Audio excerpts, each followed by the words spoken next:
का स्वागत है साइंस जीवी चैनल पे। बच्चों, परसों 3 और 4 तारीख को आपके एग्ज़ाम है 8th क्लास का साइंस का। तो इस वीडियो में हम एक शॉर्ट ओवरव्यू लेके आए हैं जो इम्पॉर्टेंट टॉपिक्स आपको पढ़ने हैं और उसके अच्छे से रिवीजन कर लेना है, और कौन कौन से चैप्टर्स आपके कोर्स में आ रहे हैं और उसके कौन कौन से टॉपिक्स आपको बहुत अच्छे से पढ़ना है उसके बारे में हम बात करेंगे। तो जैसा कि चैप्टर है आपका पहला चैप्टर क्रॉप प्रोडक्शन और management, microorganisms friend and foe, उसके बाद कोल और पेट्रोलियम, और फिर उसके बाद नेक्स्ट चैप्टर जो है वो आपका रिप्रोडक्शन इन एनिमल, ये 4 चैप्टर। और फिर उसके बाद force and pressure 5, sound 6, chemical effect of electric current 7 और लाइट 8। टोटल ये 8 चैप्टर्स हैं। तो इन 8 चैप्टर्स के कौन कौन से वेरी इंपॉर्टेंट टॉपिक्स जो आपको अब एंड में करने हैं उसके बारे में अब हम डिस्कस करेंगे। तो स्टार्ट करते हैं हम चैप्टर नंबर 1 से। तो ये आपका क्रॉप प्रोडक्शन और मैनेजमेंट चैप्टर नंबर 1 है। इसमें से जो चैप्टर में आपको मेनली पढ़ना है वो पढ़ना है आपको, सबसे इम्पॉर्टेंट है यहाँ से, बस ये एक इम्पॉर्टेंट डाटा है, इसको अच्छे से पढ़ लो कि रबी क्रॉप्स और खरीफ क्रॉप्स। तो खरीफ क्रॉप्स क्या होते हैं? Crops which are shown in, मतलब जिनको बोया जाता है किसमें, रेनी सीजन्स में, उन्हें हम कहते हैं खरीफ क्रॉप्स। ठीक है। और रेनी सीजन्स इंडिया में जनरली जून से सितंबर के बीच में इनको बोया जाता है, तो उन्हें हम कहते हैं खरीफ क्रॉप्स। एग्जाम्पल अच्छे से याद रख लो, एग्ज़ाम में आएगा ही आएगा। पैडी, मेज, सोयाबीन, ग्राउंडनट और कॉटन, ये सारे क्या है? खरीफ क्रॉप्स। तो ये है खरीफ क्रॉप्स। उसके बाद रबी क्रॉप्स जो हम अक्टूबर टू मार्च में शो करते हैं विंटर सीजन में, और इनको हम कहते हैं रबी क्रॉप्स। एग्जाम्पल है रबी क्रॉप्स के वीट, ग्राम, पी, मस्टर्ड और लाइन सीड।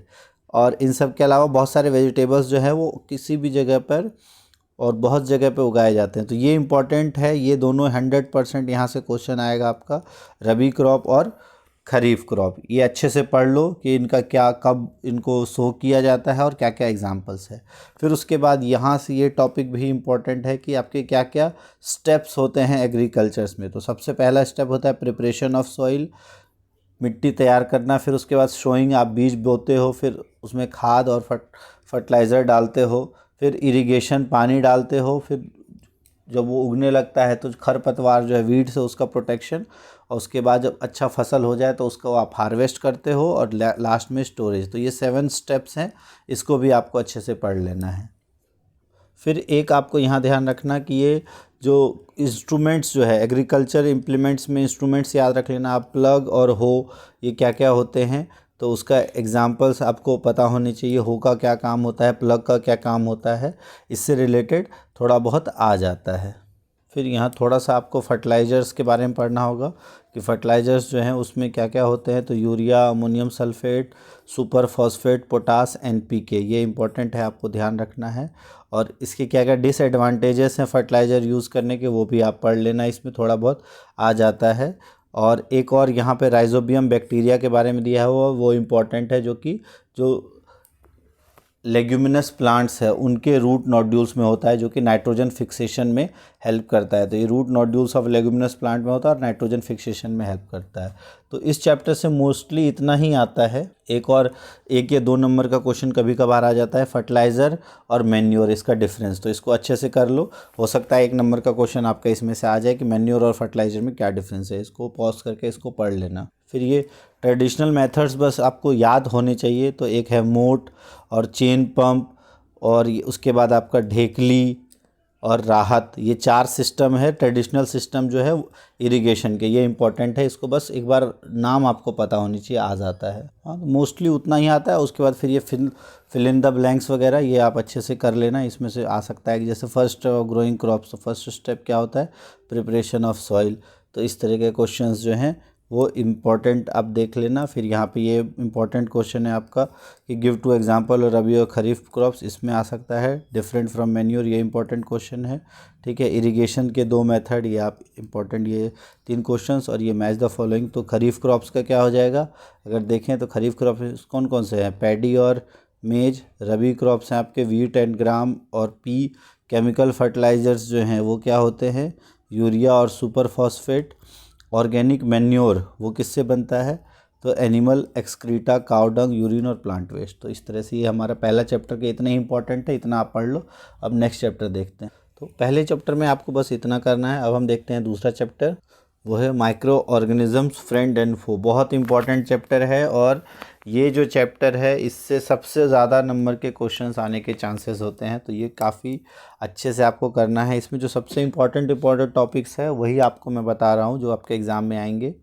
सबसे पहला कि माइक्रो ऑर्गेनिजम्स के क्लासिफिकेशन आपको याद रखने हैं। 4 मेजर ग्रुप है जिसमें बैक्टीरिया, फंजाई, प्रोटोजोआ और एल्गे, और कुछ वायरस भी होते हैं। तो ये 4 माइक्रो ऑर्गेनिजम्स और वायरस क्या होते हैं, they reproduce only inside the cell of host organism विच।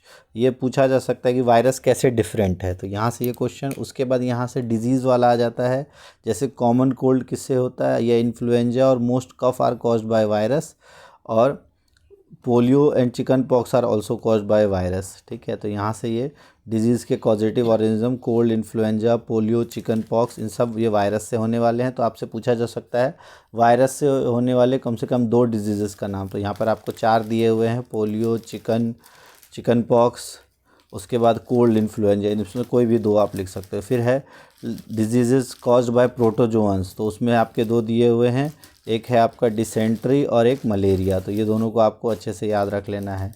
और टाइफाइड और ट्यूबरकुलोसिस, ये दोनों क्या है, बैक्टीरिया के होने वाले डिजीज़। तो वायरस, बैक्टीरिया और प्रोटोजोआ, तीनों के कम से कम 2 डिजीज़ आप याद रख लो। इस यहाँ से आता है, ये इंपॉर्टेंट है, इसको अच्छे से पढ़ लेना ये वाला पैराग्राफ। फिर आगे देखते हैं। फिर इन सब के कम से कम 2 एग्जाम्पल्स, खासकर आप एल्गे के, तो एल्गे के 2 एग्जाम्पल्स हो गए आपके क्लामाइडोमोनास स्पायरोगारा, प्रोटोजोआ के 2 एग्जाम्पल्स हो गए अमीबा पैरामीशियम, और फंजाई के 2 एग्जाम्पल्स कोई से भी देख लो, ब्रेड मोल्ड, पेनिसिलियम या एस्परजिलस। तो इनमें से कोई एक न एक आ जाएगा।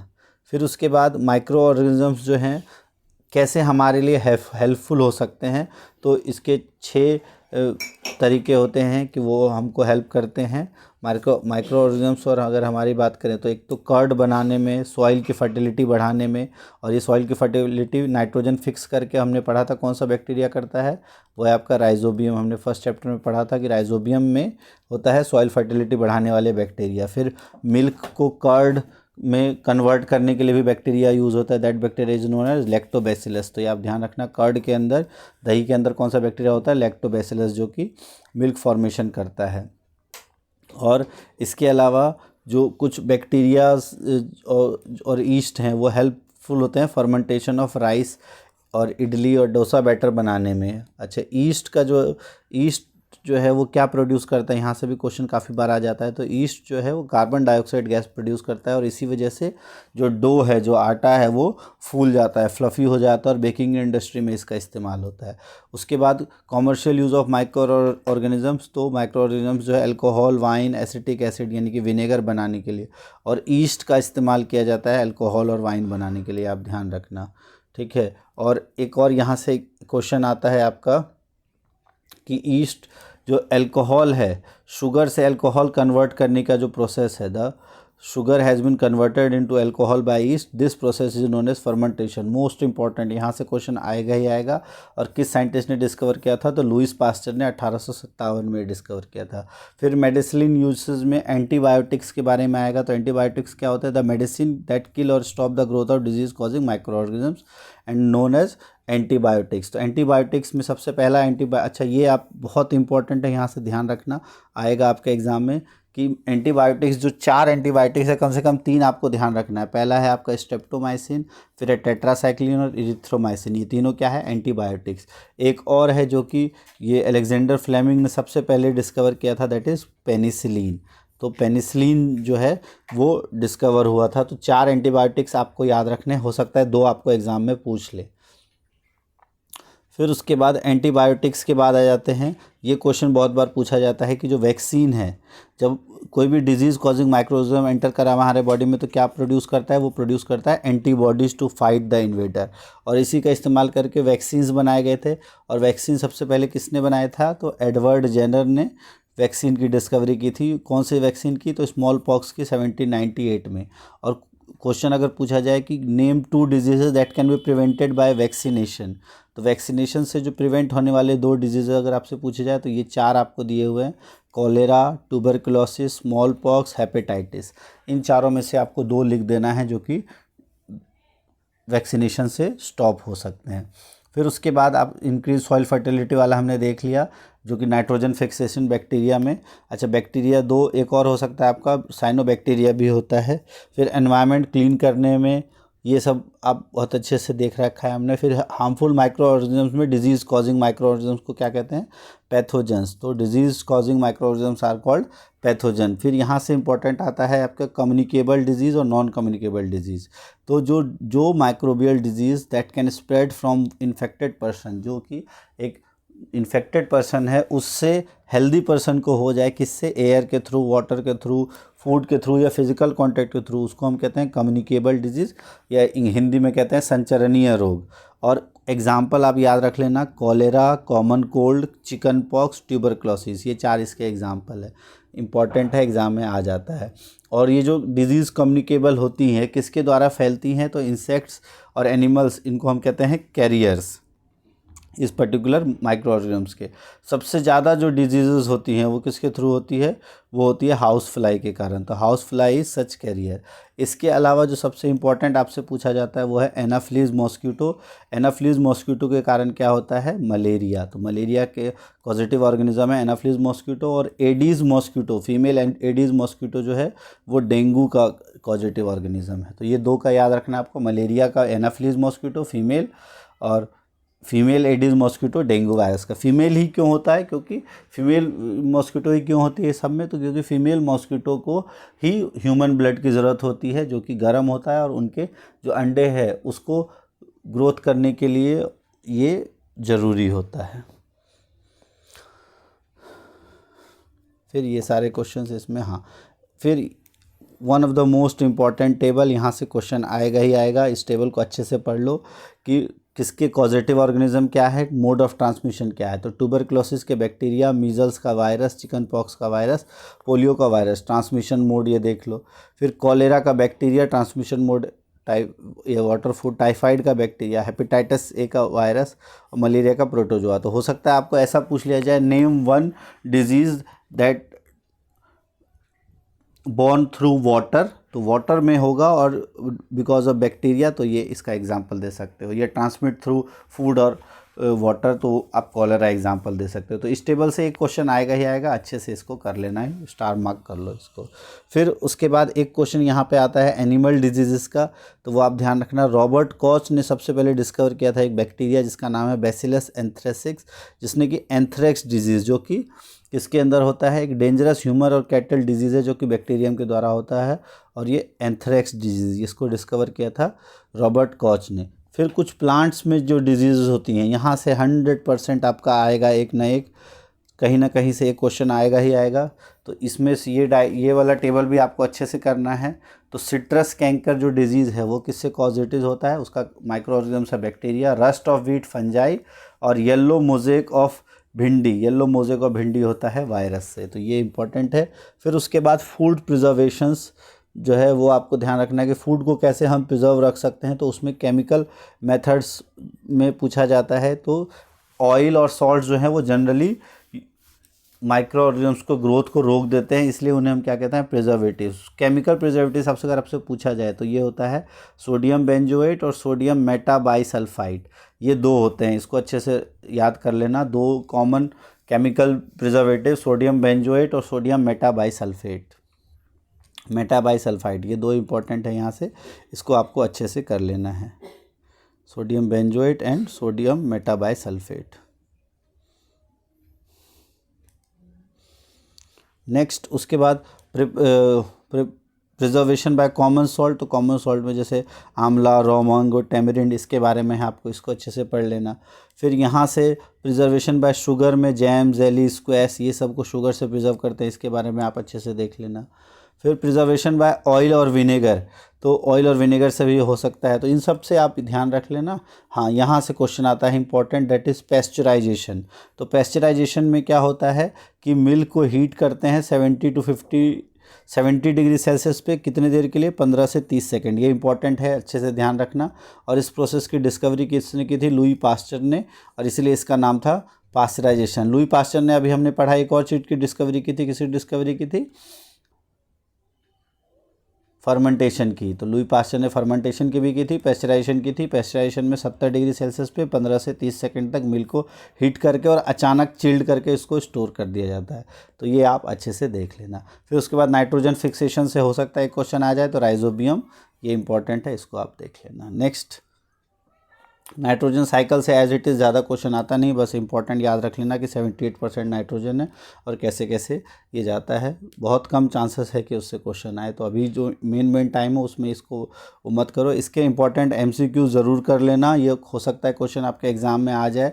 जैसे पहला क्वेश्चन, दूसरा, NCERT सारी आपको अच्छे से करके जानी है, उसी से related fill in the blanks, और वो उसी में से आएगा। तो ये 3 क्वेश्चंस जो हैं, जैसे tick the following answer, fill in the blanks और मैच द फॉलोइंग, ये तो हर एक चैप्टर का करके जाना है। अब इसका फटाफट हम देख लेते हैं। सबसे पहले match the fill in the blanks. Microorganisms can be seen with the help of, किसके हेल्प से हम देख सकते हैं, तो वो है आपका माइक्रोस्कोप। फिर है ब्लू ग्रीन एल्गी फिक्स, क्या फिक्स करते हैं, तो वो नाइट्रोजन। फिर अल्कोहल किसके हेल्प से प्रोड्यूस होता है, तो ईस्ट के हेल्प से। कॉलेरा किससे कॉज होता है, तो वो होता है आपका वायरस से, ये बैक्टीरिया से। देखो कॉलेरा किससे होता है, बैक्टीरिया से, तो अच्छे से याद रखना है। तो ये हो गया आपका बैक्टीरिया। फिर यहाँ से आपका east is used in the production of alcohol. Following is an antibiotic, इसमें कौन है, तो स्ट्रेप्टोमाइसिन। प्रोटोजोअन, मलेरिया का जो पॉजिटिव प्रोटोजोआ है वो कौन सा है, मलेरिया कॉजिंग प्रोटोजोन, वो कौन सा है आपका, जो कैरियर है वो है female Anopheles mosquito. Most common carrier कौन सा है, हाउस फ्लाई। ब्रेड और इडली राइस क्यों हो जाता है, due to growth of yeast cell. फिर है process of conversion of sugar into alcohol is called fermentation, ये इंपॉर्टेंट आता ही है। फिर यहाँ मैच द फॉलोइंग देख लेते हैं, bacteria, rhizobium, lactobacillus, east, protozoa और वायरस। तो बैक्टीरिया इसमें क्या करता है, अच्छा राइजोबियम आपको पता है नाइट्रोजन फिक्स करता है, तो इसका तो हो गया नाइट्रोजन फिक्सेशन। लैक्टोबैसिलस क्या करता है, दही बनाता है, तो सेटलिंग ऑफ कर्ड हो गया इसका। ईस्ट क्या करता है आपका, अल्कोहल प्रोड्यूस करता है, ये ब्रेड के बेकिंग में हेल्प होता है, तो ईस्ट का हो गया बेकिंग ऑफ ब्रेड। प्रोटोजोआ जो है वो मलेरिया कॉज करता है। वायरस, अच्छा बैक्टीरिया से क्या कॉज होता है, तो बैक्टीरिया से आपको कॉलेरा कॉज होता है और वायरस से एड्स कॉज होता है। तो ये हो गया आपका, तो बस इतने ही थे। अब ये चैप्टर 2 हो गया। अब हम देखते हैं चैप्टर नंबर 3। तो हालांकि ये चैप्टर 5 है, ये पुराना एडिशन है बुक का। तो ये नेक्स्ट जो चैप्टर है आपका जो एग्जाम में आ रहा है वो है कोल पेट्रोलियम। बहुत इंपॉर्टेंट चैप्टर है। इसमें 2 चीज़ें सबसे पहले यहाँ से इंपॉर्टेंट है, इन एग्जॉस्टिबल और एग्जॉस्टिबल नेचुरल रिसोर्स। तो इन एग्जॉस्टिबल का एग्जाम्पल है सनलाइट और एयर, एग्जॉस्टिबल का वाइल्ड लाइफ, मिनरल रिसोर्स, जो ख़त्म होने वाले हैं वो एग्जॉस्टिबल, जो कभी ख़त्म नहीं होंगे वो इनएग्जॉस्टिबल। तो पहला तो इम्पॉर्टेंट वो है। उसके बाद कोल कैसे बनता है, कोल का जो प्रोसीजर है, और ये फॉसिल फ्यूल्स क्यों कहलाते हैं, ये आपको ध्यान रखना है कि they are form from dead remains of living organism, that's why they are known as fossil fuels. और जो कोल है, coal one of the most important used fuel है। इसका हम पहले रेलवे में स्टीम के लिए भी इसका इस्तेमाल होता था। यहाँ से एक क्वेश्चन आ जाता है कि कोल कैसे फॉर्म होता है और कार्बनाइजेशन का प्रोसेस क्या होता है, तो ये ध्यान रखना। कार्बनाइजेशन क्या होता है, तो ये यहाँ से कि अबाउट 300 मिलियन से ago earth had dense forest and low lying wetlands area, due to natural process flooding this forest got buried and as the more soil deposit over them they were compressed. और जो temperature भी धीरे धीरे बढ़ गया और वो और डीपर जाने से under high pressure and high temperature dead plants got slowly converted to coal and coal mainly contains carbon. So this process, तो अगर आप देखो ये इसका जो डेफिनेशन है वो क्या हो जाएगा, इसको हम दूसरे कलर में कर लेते हैं। तो the slow process of conversion of dead vegetation into coal is called carbonisation. तो 1 नंबर का आएगा, तो बस यहाँ से यहाँ तक आपको लिख देना है। क्लियर।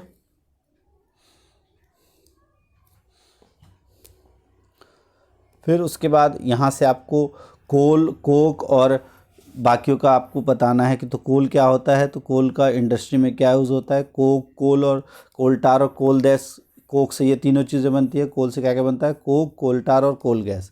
अच्छा कोक जो है वो क्या होता है, प्योर फॉर्म ऑफ कार्बन, और इसका मैन्युफैक्चरिंग ऑफ स्टील और एक्सट्रैक्शन ऑफ मेटल्स में है यूज़ किया जाता है। कोल टार सबसे इम्पॉर्टेंट, यहाँ से ये आपका टॉपिक आता है कि कोल टार का किस लिए इस्तेमाल होता है। तो synthetic dyes, explosive perfumes, plastic paint, photographic materials, roofing materials, इसको अच्छे से कर लेना। लगभग 200 सब्सटेंस का ये मिक्सचर होता है। तो ये वाला इंपॉर्टेंट टॉपिक है, यहाँ से आपका क्वेश्चन आएगा ही आएगा, इसको अच्छे से कर लेना है।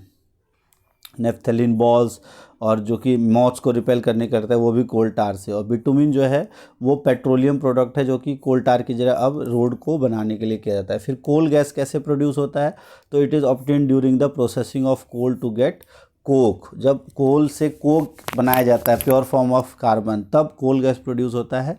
और इसका यूज़ जो है वो फ्यूल की तरह से किया जाता है उसके आसपास के प्रोसेसिंग प्लांट में।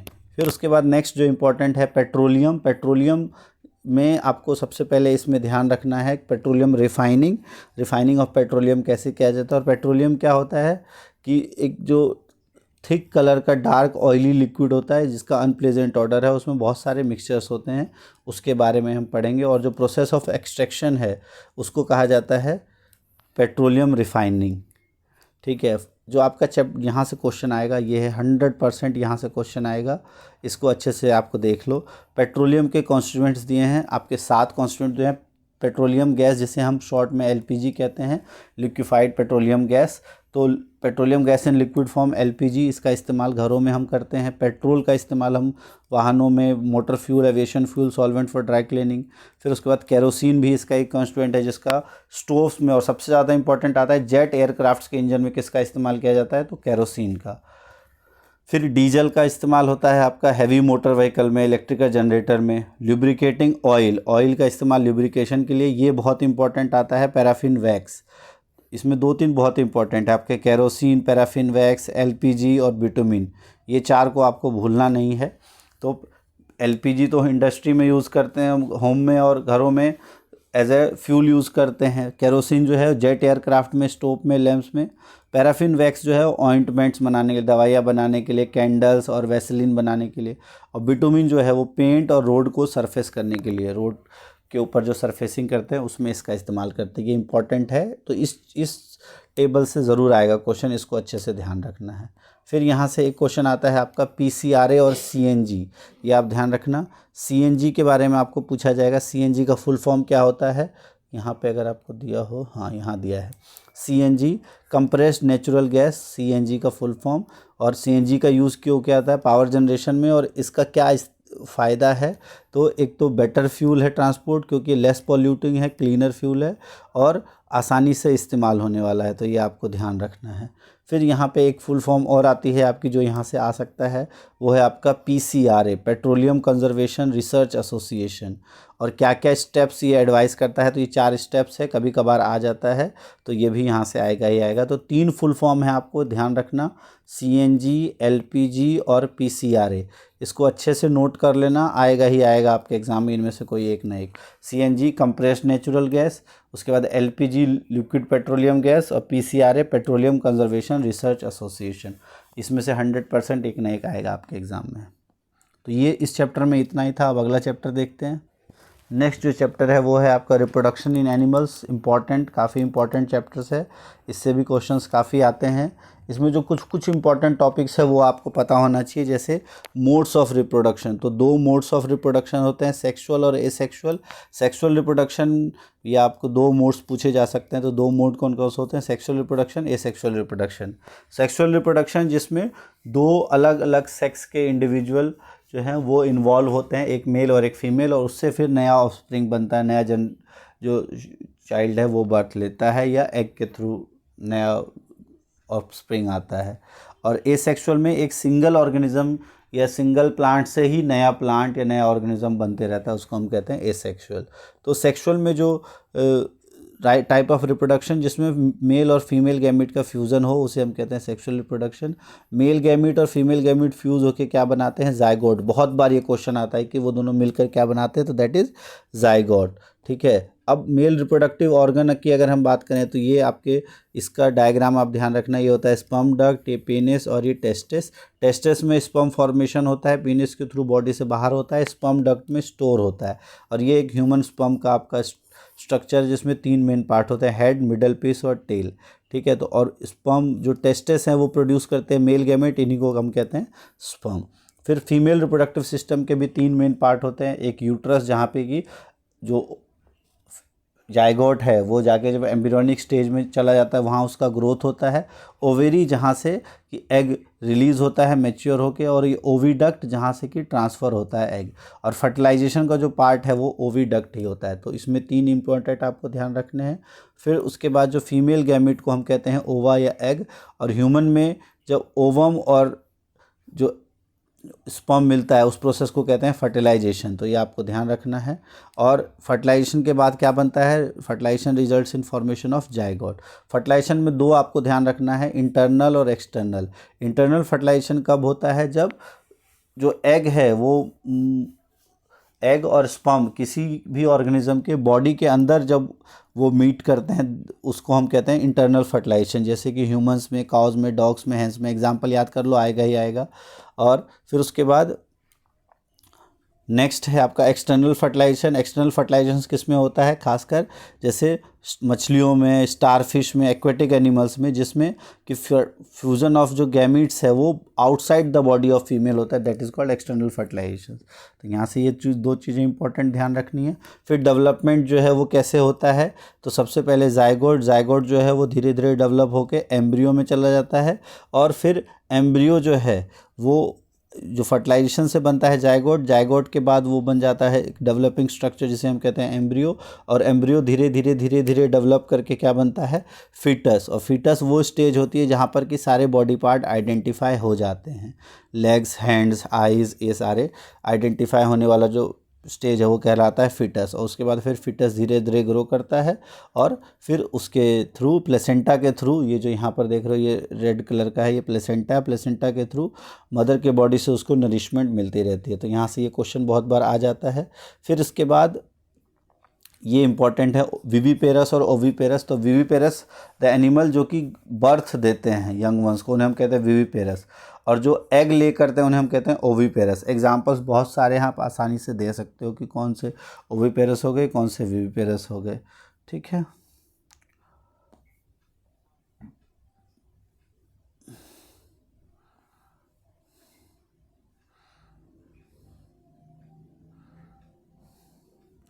नेक्स्ट यहाँ पे एक लास्ट जो इम्पोर्टेंट सबसे है वो है मेटामॉर्फोसिस। तो मेटामॉर्फोसिस क्या होता है, the transformation of larva into adult through drastic changes, Metamorphosis. और होता किस में है, फ्रॉग में। फ्रॉग में क्या है कि जो आपका बहुत ज़्यादा बॉडी चेंजेस होता है, एग से टेडपोल, टेडपोल से लेट टेडपोल, और फिर एडल्ट फ्रॉग। तो इन सब में बॉडी में बहुत ज़्यादा चेंजेस आती हैं, बहुत ज़्यादा ट्रांसफॉर्मेशन आता है, तो इसी को हम कहते हैं मेटामॉर्फोसिस। लाइफ साइकिल जैसे सिल्क की है आपने पढ़ा होगा, और फ्रॉग की लाइफ साइकिल आपने 7th क्लास में पढ़ा होगा। तो वो सारा जो फ्रॉग्स में जो चेंजेस होता है उसी को हम कहते हैं मेटामॉर्फोसिस। इंपॉर्टेंट है, इसको ध्यान रखना। फिर ये जो बडिंग, जो आपका एसेक्सुअल रिप्रोडक्शन है, उसके 2-3 इंपॉर्टेंट ध्यान रखना। बडिंग जो है वो किस में होता है, हाइड्रा में। जो बल्जेस आते हैं उन्हें हम कहते हैं बर्ड, और उससे एसेक्सुअल रिप्रोडक्शन होता है हाइड्रा में। उसके बाद यहाँ पे हो रहा है एक जो पेरेंट सेल है वो 2 डॉटर सेल में डिवाइड हो जा रहा है, और न्यूक्लियस भी डिवाइड हो रहा है, तो इसको हम कहते हैं बाइनरी फिजन। तो जो इसमें जो है वो division of body into 2 parts, this type of asexual reproduction is called binary fission. तो ये आपको ध्यान रखना है। तो इस चैप्टर में इतना ही इंपॉर्टेंट है। एक डॉली का केस है ऐसा जिससे आता नहीं है। नेक्स्ट जो चैप्टर है आपका वो है फोर्स एंड प्रेशर। यहाँ चैप्टर नंबर आप मत देखना, क्योंकि ये चैप्टर पुरानी बुक के हिसाब से है। तो force and pressure next chapter है, जिसमें आपको सबसे पहले पूछा जाता है फोर्स क्या होता है। तो इट इज़ अ पुश और पुल। इंपॉर्टेंट आपसे जो पूछते हैं कि फोर्स के 2-3 एग्जाम्पल्स आप बता सकते हो, और साइंस में क्या है, एनी पुश और pull an object is called force. और यहाँ पे अगर आप देखो ये आपको 2-3 एग्जांपल्स दिए हैं। फोर्स कब प्रोड्यूस होता है, तो ड्यू टू एन इंटरेक्शन की वजह से फोर्स होता है, चाहे किसी को आप खींच रहे हो, चाहे पुल कर रहे हो। अब यहाँ पे क्वेश्चन आता है, फोर्स के 2-3 टाइप्स होते हैं, ये क्या उसके जो हैं टाइप्स होते हैं, उसमें मेनली हम फोर्स से, अच्छा फोर्स में हो क्या क्या सकता है, तो it can change the state of motion, ठीक है। जैसे अगर कोई चल रहा है तो उसको रोक सकता है, कोई रुका हुआ है तो उसको चला सकता है। ये सब फोर्स के इफ़ेक्ट आपसे पूछा जा सकता है, फोर्स के क्या क्या इफ़ेक्ट्स होते हैं, ये तो इजी आप बता दोगे, ठीक है। तो a change in speed of object, direction, motion both is described as change in the state of motion, और force can bring the change in state of motion, और ये फर्स्ट लॉ ऑफ मोशन में भी वही हम पढ़ते हैं। उसके अलावा force can change the shape of an object, तो सेकेंड है फोर्स जो है वो शेप जो है वो चेंज कर सकता है ऑब्जेक्ट की, और जो फोर्स जिसके थ्रू रिजल्ट होता है द एक्शन ऑफ मसल्स, उसको हम कहते हैं मस्कुलर फोर्स, जब हम मसल्स जोर लगा के इस चीज़ को तोड़ते हैं। अच्छा, यहाँ से ये इंपॉर्टेंट है फोर्स के टाइप्स, तो दो इंपॉर्टेंट टाइप्स है, पहला है कॉन्टैक्ट फोर्स, दूसरा है non contact force. Contact force में होता है आपका मस्कुलर फोर्स, जो कि डायरेक्ट जब आप बॉडी को कॉन्टैक्ट करते हो तब वो फोर्स लगता है, और एक होता है आपका नॉन कॉन्टैक्ट फोर्स, ठीक है। और दूसरा फ्रिक्शन भी एक प्रकार का आपका कॉन्टैक्ट फोर्स है, क्योंकि फ्रिक्शन कब लगता है, जब दो सरफेस आपस में कॉन्टैक्ट करती हैं, तो फ्रिक्शन फोर्स और the force responsible for changing the state of motion in all the examples are called force of friction. तो friction force and muscular force, these are example of contact force. और non contact force में सबसे important है वो है आपका magnetic force. Magnetic force जो है वो नॉन कॉन्टैक्ट फोर्स होती है, बिना कॉन्टैक्ट में आए भी ये काम कर सकती हैं। इसके अलावा इलेक्ट्रोस्टैटिक फोर्स, इलेक्ट्रोस्टैटिक फोर्स भी एक एग्जांपल है किसके, नॉन कॉन्टैक्ट फोर्स के, कि जब हम जो एक बॉडी है वो चार्ज्ड बॉडी अनचार्ज बॉडी को अपनी तरफ अट्रैक्ट करता है, या अपोजिट चार्ज बॉडी को अपनी तरफ अट्रैक्ट करता है, इसको हम कहते हैं इलेक्ट्रोस्टैटिक फोर्स। तो ये भी एक नॉन कॉन्टैक्ट फोर्स है। और थर्ड जो सबसे इम्पॉर्टेंट है वो है ग्रेविटेशनल फोर्स, ये भी एक नॉन कॉन्टैक्ट फोर्स है। तो तीन नॉन कॉन्टैक्ट फोर्स जो हैं वो आपको पता होना चाहिए। और अर्थ जो जिस फोर्स से हमको खींचती है और इसके कारण जो हम अर्थ पे ही बने रहते हैं, उस फोर्स को हम कहते हैं फोर्स ऑफ ग्रेविटी, ये भी एक प्रकार का नॉन कॉन्टैक्ट अट्रैक्टिव फोर्स होता है। फिर प्रेशर, प्रेशर क्या होता है, फोर्स पर यूनिट एरिया, कि जितना यहाँ से इम्पॉर्टेंट है ये वाला, ये अच्छे से याद कर लो, यहाँ से आएगा आपका कि the force acting on unit area of surface is known as pressure, pressure is equal to force upon area on which it acts. तो बस इतना ही इम्पॉर्टेंट, ज़्यादा इससे नहीं आता है। फिर force exerted by yes both liquid and gases, तो इसमें से इतना ही इस चैप्टर में से ज़्यादा इम्पॉर्टेंट एज सच कुछ आता नहीं है। ये liquid exerts pressure on the container, ये बस ठीक है। हाँ, फिर यहाँ से एटमॉस्फेरिक प्रेशर, तो एटमॉस्फेयर क्या होता है, the envelope of air around us is known as atmosphere, और the pressure exerted by this air is known as atmospheric pressure, ठीक है। और अप्रॉक्सीमेटली जो है, जो फोर्स ऑफ ग्रेविटी ऑब्जेक्ट जिसका मास इतना है वो इतना, छोड़ो रहने दो, बस इतना आपको ध्यान रखना है इस चैप्टर में से। अब अगला चैप्टर देखते हैं। अच्छा, ये ध्यान रखना, हर एक चैप्टर जो है आपके, उसके जो एक्सरसाइज के फिल इन द ब्लैंक्स ज़रूर करना है, उसी में से आपके कोई 5 या 6 फिल इन द ब्लैंक्स, और जो शॉर्ट क्वेश्चंस है उसमें से आने के चांसेस बहुत ज़्यादा होते हैं, तो ये आपको ध्यान रखना है। उसके बाद नेक्स्ट चैप्टर है साउंड। साउंड में आपको सबसे पहले पूछा जाता है कि अलग अलग जो इंस्ट्रूमेंट्स हैं उसके कौन कौन से इंस्ट्रूमेंट्स के कौन कौन से पार्ट जो हैं वो एज अ साउंड प्रोड्यूस करते हैं। और साउंड किससे प्रोड्यूस होता है, साउंड प्रोड्यूस होता है एक वाइब्रेटिंग बॉडी से।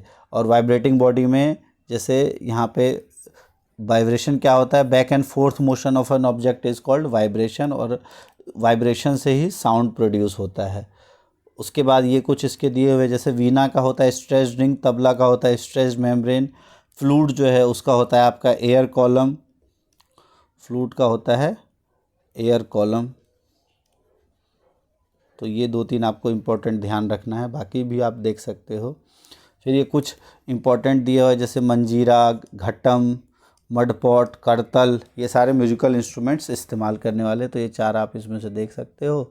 फिर यहाँ से क्वेश्चन आता है इंपॉर्टेंट, ये वाला टॉपिक है sound, how sound is produced by humans. तो ये ध्यान रखना साउंड कैसे प्रोड्यूस होता है, ये वाला इंपॉर्टेंट पैराग्राफ, इसको अच्छे से नोट कर लेना, अच्छे से पढ़ लेना है।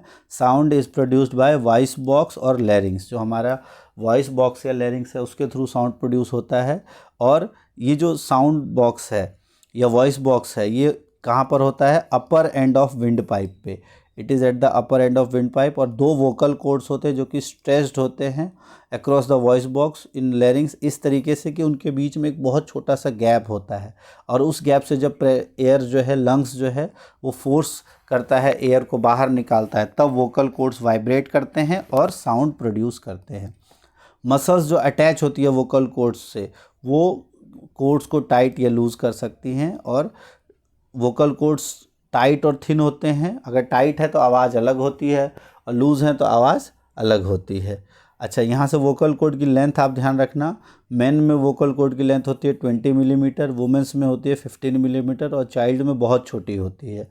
फिर यहाँ से क्वेश्चन आता है साउंड को मीडियम की ज़रूरत होती है, तो यस, साउंड को मीडियम की ज़रूरत होती है। कौन से मीडियम? तो साउंड को तीनों मीडियम में साउंड ट्रैवल कर सकता है। फिर उसके बाद नेक्स्ट आता है साउंड का जो लाउडनेस है वो किस पे डिपेंड करता है। लाउडनेस, फ्रीक्वेंसी, उससे रिलेटेड दो चीज़ें आपको ध्यान रखनी है, ठीक है। ये एज ए टॉय टेलीफोन। हाँ, अब उसके बाद है हम साउंड सुनते कैसे हैं। तो जो हमारा अपर आउटर पार्ट होता है ईयर का, उसे हम जो है वो फनल के तरह से होता है, और उसके थ्रू साउंड एंटर करता है और वो ट्रैवल करता है कहाँ तक, एक स्ट्रेच्ड मेम्ब्रेन है हमारे ईयर के अंदर, ईयर ड्रम, और ये फिर वाइब्रेट करता है, और उस वाइब्रेशंस को हमारे उसके साथ जो है जुड़ा होता है ईयर ड्रम के साथ एक रबर शीट की तरीके से, और ये वाइब्रेट करने के बाद ये वाइब्रेशंस को इनर ईयर पर भेजता है, जहाँ से सिग्नल ब्रेन तक पहुँचता है, और इस तरह से हम सुन पाते हैं। तो ये आपका है। फिर यहाँ से ये तीनों इंपॉर्टेंट चीज़ें आपको पता होनी चाहिए, एम्पलीट्यूड, टाइम पीरियड और फ्रीक्वेंसी। तो एम्पलीट्यूड जैसे एक मोशन होता है किसी भी ऑब्जेक्ट का, वाइब्रेशन, उसको हम कहते हैं ऑसिलेशन। तो यहाँ से आप ध्यान रखना है। फ्रीक्वेंसी क्या होता है? नंबर ऑफ ऑसिलेशंस पर सेकंड, कि एक सेकंड में कितने ऑसिलेशंस होते हैं उसको हम कहते हैं फ्रीक्वेंसी। और फ्रीक्वेंसी को एक्सप्रेस करते हैं हम हर्ट्ज़ में, इसका सिंबल है HZ।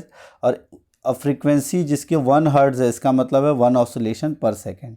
अगर कोई ऑब्जेक्ट 20 टाइम्स ऑसिलेट करता है एक सेकंड में, तो उसका कितना हो जाएगा? 20 हर्ट्ज़। फिर नेक्स्ट है आपका एम्पलीट्यूड।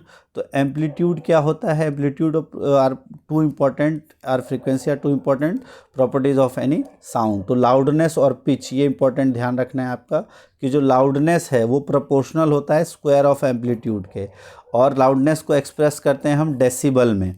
और जो एवरेज फैक्ट्री जो अबव 80 डेसिबल है वो हमारे लिए नॉइस हो जाता है। जैसे 80 डेसिबल फैक्ट्री की जो आवाज़ है वो 80 डेसिबल से ज़्यादा हो जाती है। तो लाउडनेस जो है वो किस पे डिपेंड करता है? एम्पलीट्यूड पे। जब एम्पलीट्यूड ज़्यादा है तो साउंड लाउड होगा, एम्पलीट्यूड कम होगा तो साउंड कम होगा। और जो श्रिलनेस है वो किस पे डिपेंड करती है? फ्रीक्वेंसी पे। दो चीज़ ध्यान रखना है, लाउडनेस डिपेंड करता है एम्पलीट्यूड पे, और श्रिलनेस डिपेंड करता है फ्रीक्वेंसी या पिच जो है उस पर। तो ये आपको ध्यान रखना है। फिर नॉइस, म्यूज़िक, इनमें हाँ यहाँ से ये क्वेश्चन आता है, इस वाले पैराग्राफ से, इसको अच्छे से पढ़ लेना है।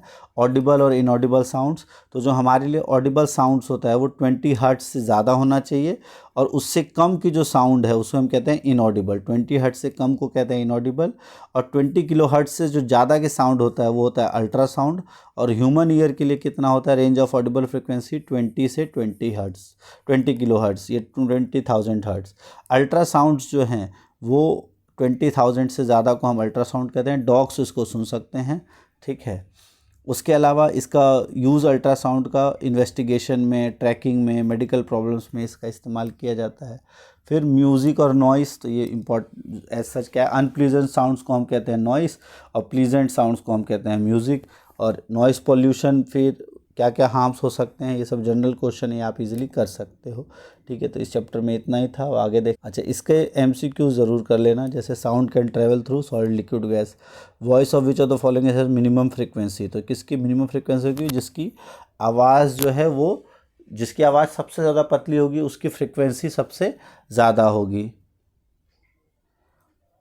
तो आपसे पूछा मिनिमम फ्रीक्वेंसी किसकी होगी, तो जिसकी मिनिमम फ्रीक्वेंसी होगी, जैसे baby girl, baby boy, man और वुमेन, तो मैन की जो है फ्रीक्वेंसी इसकी कम होगी क्योंकि आवाज़ इसकी बहुत भारी होती है। जितनी पतली आवाज़ होगी उसकी फ्रीक्वेंसी उतनी ज़्यादा होगी। ये ट्रू फॉल्स देख लेना, आ जाएगा। फिल इन द ब्लैंक्स, ये सब इसी तरह के आता है। इसमें इस तरह का क्वेश्चन बहुत इंपॉर्टेंट है, बहुत ज़्यादा इंपॉर्टेंट ऐसे क्वेश्चंस आते हैं कि 40 टाइम्स 4 सेकंड में ऑसिलेट करता है, तो टाइम पीरियड बताना है। तो टाइम पीरियड होता है number of oscillations done in 1 second. तो 4 सेकेंड में जो है वो कितना होता है आपका? 40, sorry, number of time required to do one oscillation. तो 40 ऑसिलेशन के लिए कितना लगता है? 4 सेकेंड। एक ऑसिलेशन के लिए कितना लगेगा? 4/40, तो 1/10 सेकेंड, यानी कि 0.1 सेकेंड इसका टाइम पीरियड आ गया।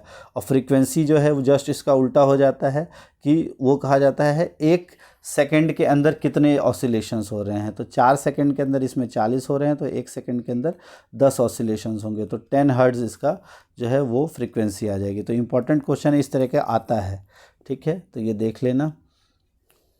फिर उसके बाद chemical effect of electric current, तो इसमें आपको बताना है कि कौन कौन से जो है वो इलेक्ट्रिसिटी लिक्विड जो है वो इलेक्ट्रिसिटी कंडक्ट करती है। Yes, poor conductor, good conductor, जैसे लेमन जूस कंडक्ट कर सकता है, ये सब इसमें से आता है।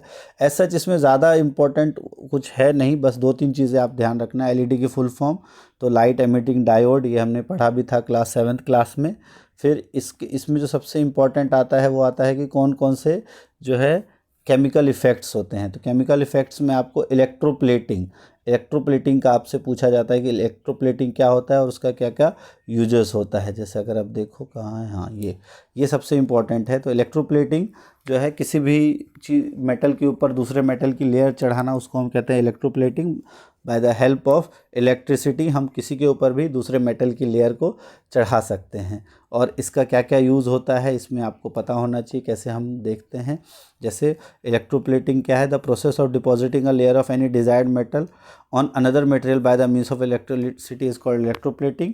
और मोस्ट कॉमन एप्लीकेशन जो है इलेक्ट्रो करंट का वही है। इसका इस्तेमाल आजकल बहुत और क्यों करते हैं हम? ताकि डिज़ायर्ड प्रॉपर्टी हो जो कि मेटल में लैक है। जैसे क्रोमियम प्लेटिंग इसलिए डन की जाती है क्योंकि ऑब्जेक्ट जैसे car parts, bath taps, kitchen gas burners, इन सब के ऊपर अपीयरेंस शाइनी आए, तो शाइनी अपीयरेंस के लिए हम क्रोमियम प्लेटिंग की जाती है। इन सब के अलावा ज्वेलरी भी आजकल प्लेटेड ज्वेलरीज आती है, जैसे गोल्ड की प्लेटिंग की जाती है, सिल्वर की प्लेटिंग की जाती है, तो ये सारे प्लेटिंग ज्वेलरीज। फिर जो फूड स्टोर करने के लिए टिन के जो कैंस है उनको इलेक्ट्रोप्लेटिंग किया जाता है आयरन के ऊपर टिन का, ताकि वो इजीली उसके अंदर फूड स्टोर हो सके।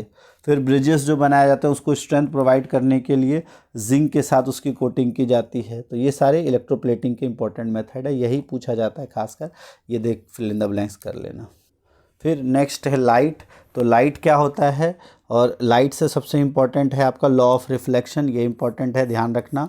तो लॉ ऑफ रिफ्लेक्शन में 3-4 चीज़ें आपको ध्यान रखनी है कि जो लाइट रे किसी भी सरफेस पे स्ट्राइक करती है उसको हम कहते हैं इंसिडेंट रे, और जो रिफ्लेक्ट होके वापस आ जाती है उसको हम कहते हैं रिफ्लेक्टेड रे। और जो इस तरह से ये आप ध्यान रखना, ये आपकी है इंसिडेंट रे जो जा रही है और रिफ्लेक्ट होकर वापस आ रही है रिफ्लेक्टेड रे। जो रे नॉर्मल के साथ एंगल बनाती है इंसिडेंट रे उसको हम कहते हैं एंगल ऑफ इंसिडेंस, और इसको कहते हैं एंगल ऑफ रिफ्लेक्शन। और एंगल आई और एंगल आर हमेशा बराबर होता है। आपसे पूछा जा सकता है ये अगर 30 डिग्री है तो ये कितना होगा? तो ये भी 30 डिग्री होगा। अच्छा, कभी कभार आपसे ये दे दिया जाता है ये 60 डिग्री है, तो ये नहीं दिया है, मान लो ये आपको नहीं दिया है, तो ये अगर, अच्छा 60 नहीं दूसरा ले तो मान लो ये 50 डिग्री आपको दे दिया है, तो आपसे पूछा है आर, तो कैसे निकालोगे?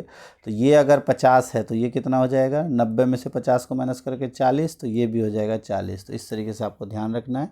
ये है आपका एंगल ऑफ इंसिडेंस आई, ये है एंगल ऑफ रिफ्लेक्शन, ये है रिफ्लेक्टेड रे, ये है आपका इंसिडेंट रे। और इससे आप लॉ ऑफ रिफ्लेक्शन पे आते हो। ये है लॉ ऑफ रिफ्लेक्शन कि angle of incidence is always equal to the angle of reflection. This is one of the law of reflection. तो ये इंपॉर्टेंट 2 चीज़ें आपको ध्यान रखनी है। फिर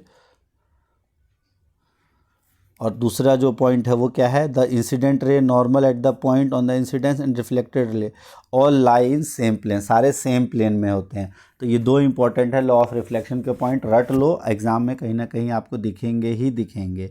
फिर उसके बाद दूसरा जो है वो, अगर हम मिरर में देखते हैं अपनी इमेज को, तो लेफ़्ट जो है वो राइट अपीयर होती है, राइट लेफ़्ट अपीयर होती है, इसको हम कहते हैं लेटरल इन्वर्जन।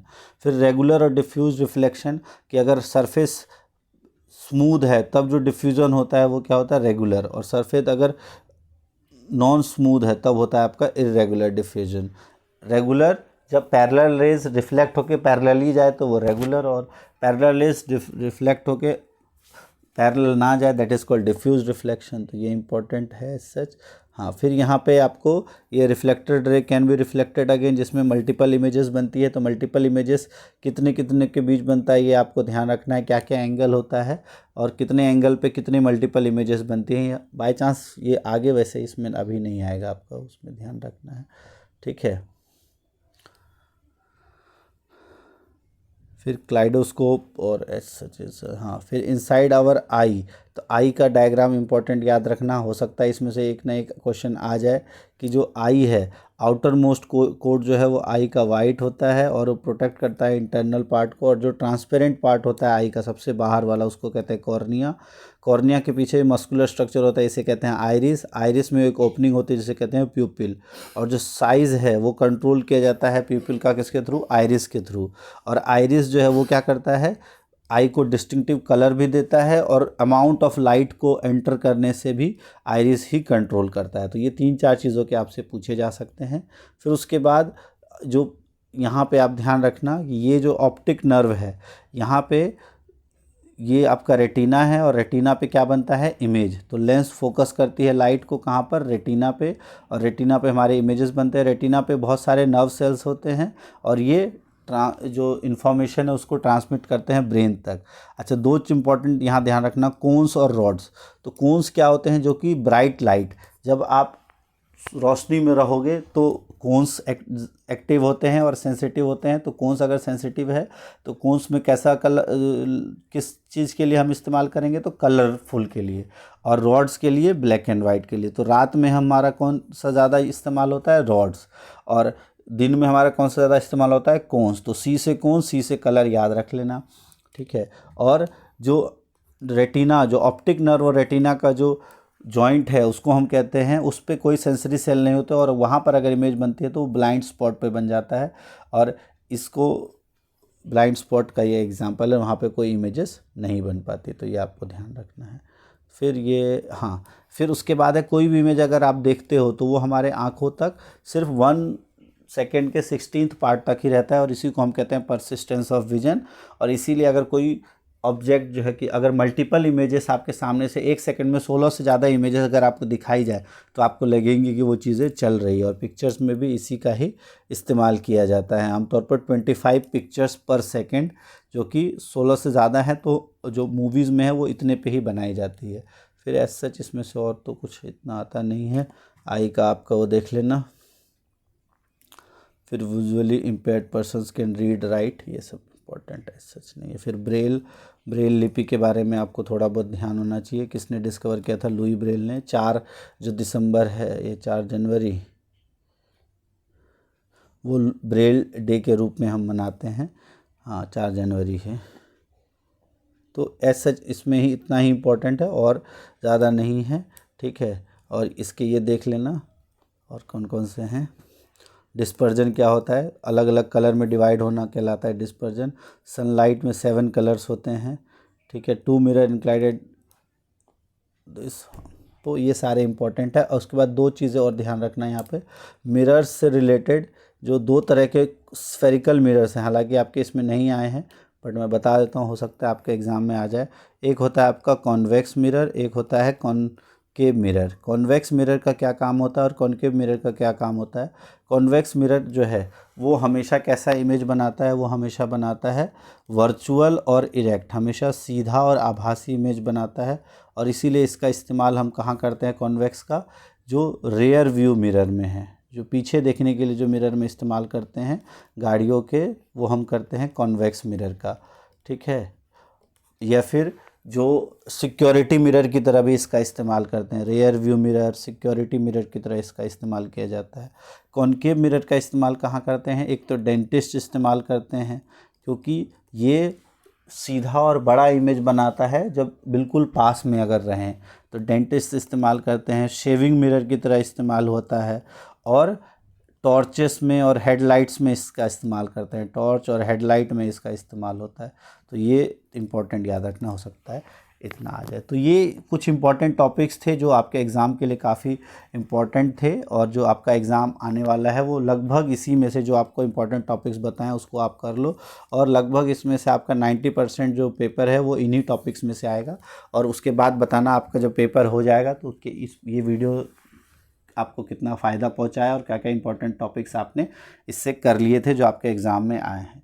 फ़िलहाल के लिए इस वीडियो में इतना ही। तैयारी अच्छे से करते रहो, और अगर ज़रूरत पड़ी तो हम इसकी हिंदी वीडियो, अगर आप कमेंट करोगे तो इसका हिंदी वर्जन भी लेके आएंगे, नहीं तो आप हिंदी में भी यही सेम टॉपिक्स देख के और उसको अच्छे से पढ़ लो, क्योंकि लगभग चैप्टर सेम रहता है। तो जो जो टॉपिक्स इसमें बताए गए हैं उन्हीं टॉपिक्स को आप हिंदी में भी पढ़ के अच्छे से अपनी तैयारी कर सकते हो और अच्छे से पेपर देना है। और जब भी मॉर्निंग का पेपर होगा तो 3 तारीख को मॉर्निंग शिफ्ट का एग्ज़ाम है, तो 3 तारीख को शाम को 5:30 बजे हम मॉर्निंग शिफ्ट के आंसर की डाल देंगे, और उसके बाद 4 तारीख को इवनिंग वाले बच्चों के लिए भी काफ़ी इंपॉर्टेंट होगा वो, और फिर 4 को हम इवनिंग शिफ्ट की भी आंसर की डाल देंगे। सो ऑल द बेस्ट आप सभी को एग्ज़ाम के लिए, ऑल द बेस्ट। अपने दोस्तों तक ज़रूर शेयर कर दो। वीडियो अगर अच्छी लगी तो कमेंट ज़रूर करना। पेपर देने के बाद ज़रूर बताना आपको ये वीडियो कैसी लगी और कहाँ से देख रहे हो वो भी बताओ। थैंक्स फॉर वॉचिंग साइंस जीवी।